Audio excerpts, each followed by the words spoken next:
Madame, Monsieur, bonjour et bienvenue dans votre émission spéciale consacrée à l'Ukraine. Voici l'essentiel des informations. Lundi 11 juillet, la Russie a annoncé faciliter l'accès à la nationalité russe pour tous les Ukrainiens. Cette annonce élargit une mesure qui jusqu'ici s'appliquait au territoire ukrainien qu'elle occupe.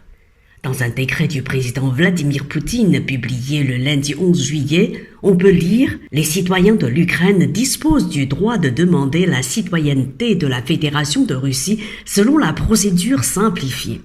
Quelques heures plus tard, la diplomatie ukrainienne a dit condamner fermement le décret du président russe Vladimir Poutine, facilitant l'accès à la nationalité russe pour tous les Ukrainiens, car l'Ukraine y voit un nouvel empiètement sur la souveraineté et l'intégrité territoriale de l'Ukraine.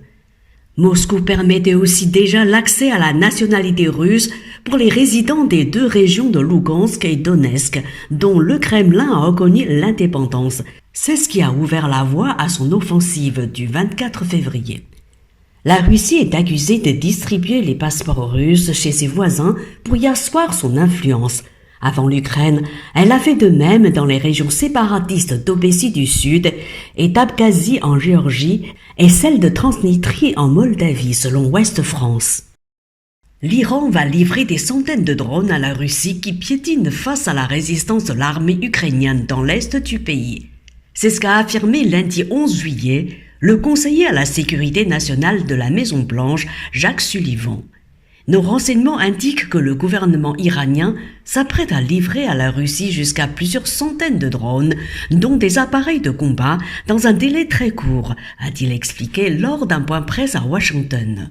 Ces informations indiquent également que l'Iran se prépare à former les forces russes au maniement de ces drones et les premières séances de formation devraient débuter dès début juillet, a ajouté Jake Sullivan.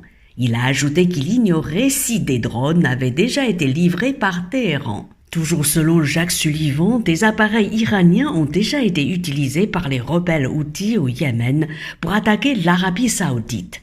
Les drones ont joué un rôle important depuis le début de l'offensive russe en Ukraine le 24 février pour les opérations de reconnaissance, les tirs de missiles ou les largages de bombes. Les États-Unis ont annoncé la semaine dernière une nouvelle aide militaire de 400 millions de dollars à l'Ukraine, dont des lance-roquettes multiples HIMARS et des obus de précision. Washington a déjà fourni 6,9 milliards de dollars en assistance militaire à Kiev depuis le début du conflit russo-ukrainien.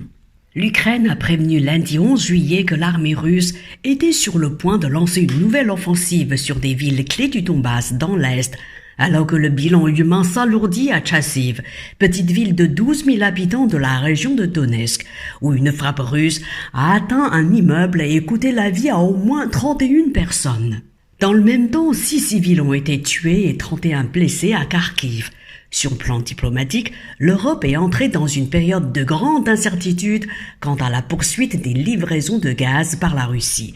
Le géant russe Gazprom entamant les travaux de maintenance des 2 gazoducs Nord Stream 1 qui permettent d'approvisionner l'Allemagne et d'autres pays de l'ouest du continent européen. Cet arrêt pour 10 jours ne devait en théorie n'être qu'une formalité technique. Mais avec la guerre en Ukraine et le bras de fer entre Moscou et les Occidentaux sur l'énergie, personne ne peut parier sur la suite. C'est la fin de votre émission spéciale consacrée à l'Ukraine. Merci à vous de l'avoir suivi. Mandarin TV continue de suivre de très près l'évolution de la situation en Ukraine. À la prochaine.